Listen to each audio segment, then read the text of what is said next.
What if Genshin Impact characters were Pokemon in Azuma Edition? I'm going to take a few Genshin Impact characters and give them a Pokemon type, Pokemon move, Pokemon ability, etc. And in this video, I'm going to do characters from Inazuma, since I did the Mondstadt characters in the first part and Liyue characters in my second. And no, wait, hold on. Can I go back to part 2 for a moment? And give you a part 3 if you hit 40 likes. You guys smashed the freaking goal and gave me 139 likes. 139 likes. First of all, I love you. Give me a kiss.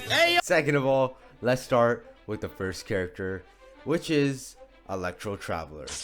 Electro Traveler will obviously have an electric type because electric. Electro Traveler's first move will be the same move that Animal and Geo Traveler has, which is Slash, since Traveler uses a sword and slashes their opponent. Electro Traveler's second move is going to be Charge, because usually when I do Traveler's second move, I would add like a move to represent their finishing combo when they do the normal attack. So Animal Traveler would be like Wind Slash and Geo Traveler would be these mini rocks hitting the opponent.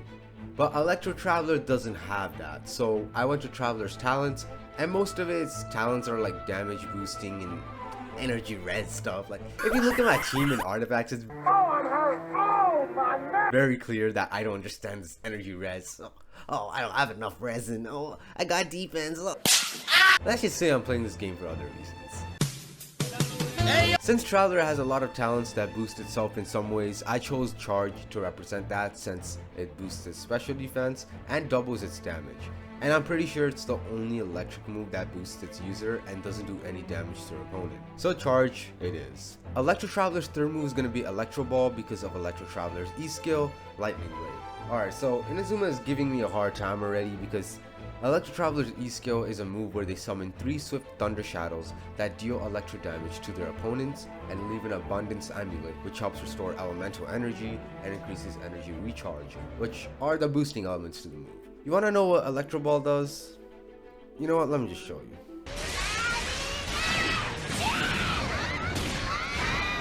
I mean, I guess you could use Electro Ball 3 times and there we go. Anyways, that was the best move I could find. Maybe there's a move where you throw 3 things at your opponent like Pin Missile, but it isn't an electric type move, so we're just gonna work with Electro Ball. Electro Traveler's final move is gonna be Thunder because of Electro Traveler's ultimate move, where you summon Thunder onto your opponents, dealing electro damage. Pretty straightforward. So we give Electro Traveler Thunder, because they both thunder.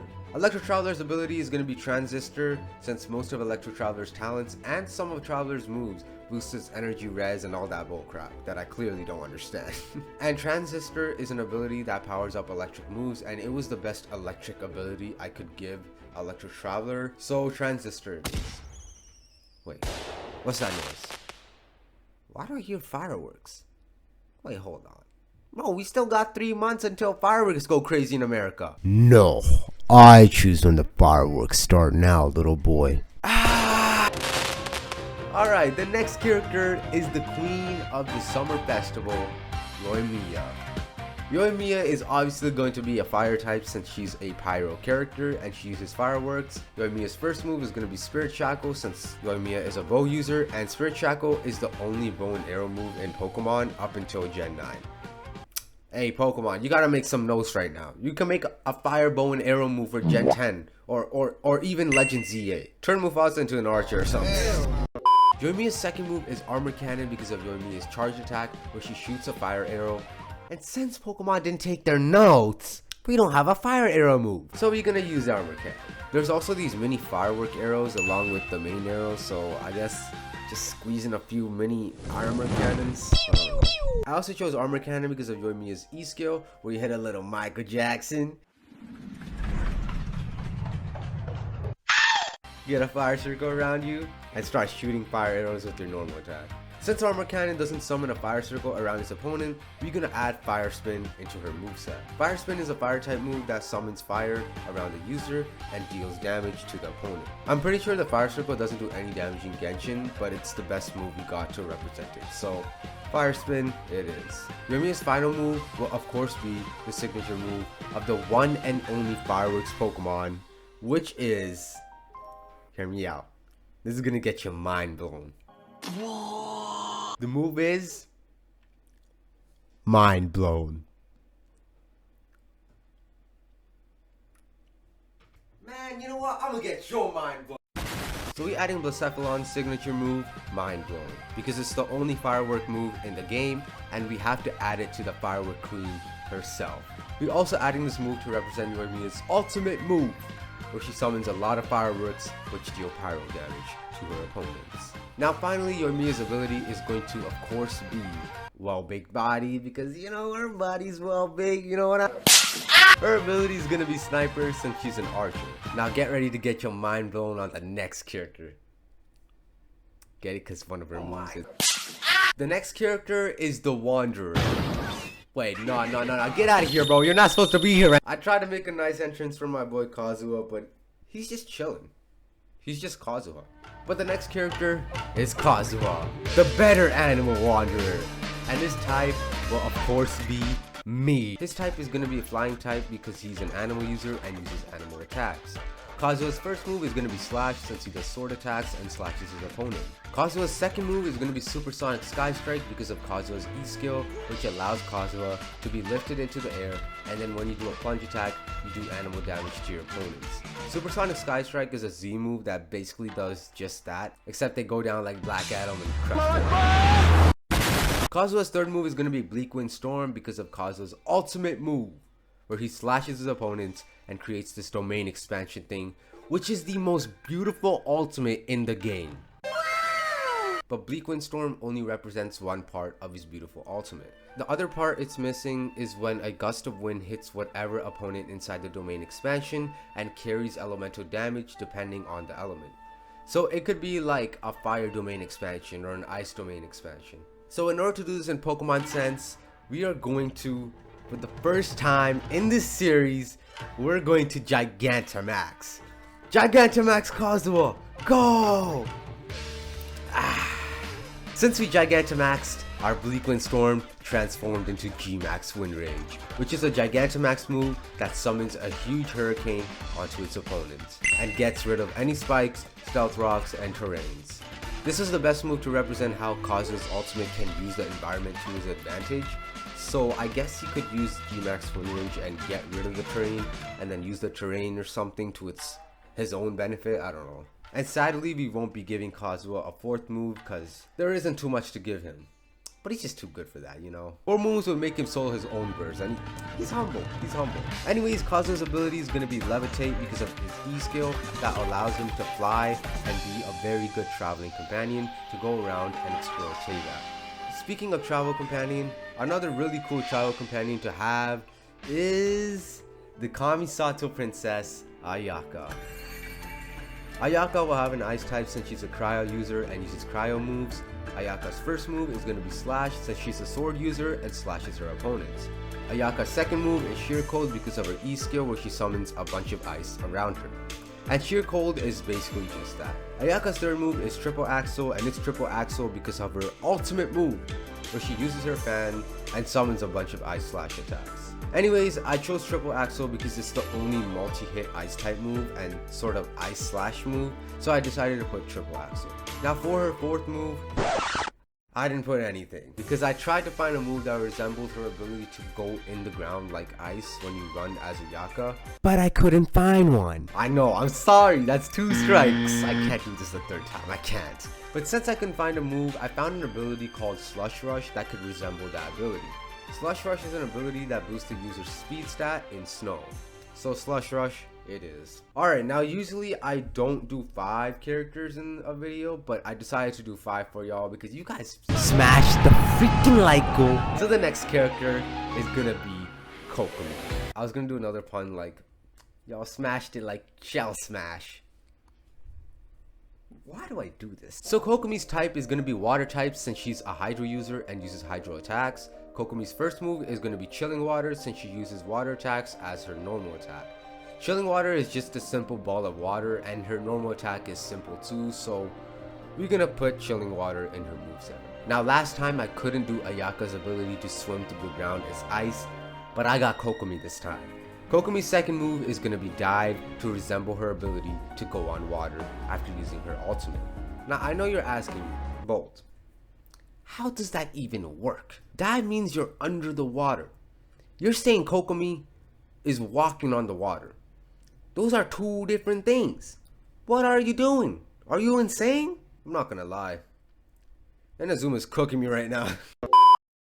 Alright, you know, I'm gonna take the lore side of this. Okay, that's what I'm doing, yeah. Okay, so, the lore says Kokomi can swim in the water and dive because she's a mermaid.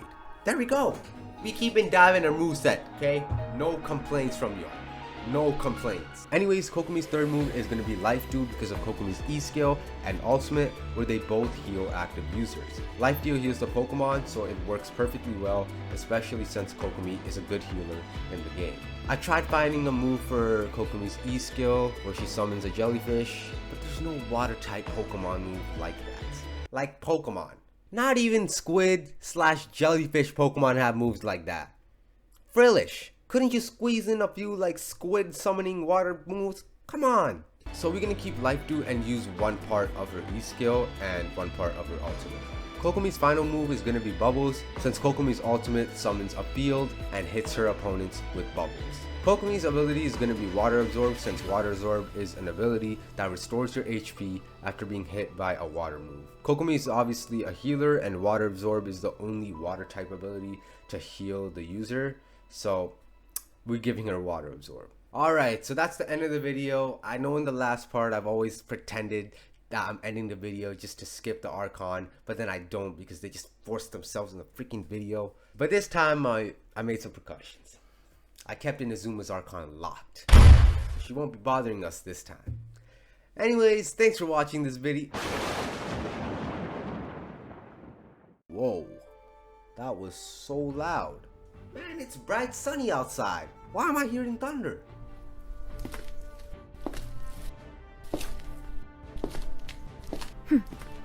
Clear skies can do nothing to hide the brilliance of lightning. Who said that? Wait, hold on. It can't be the Archon because I just locked her up. Wait.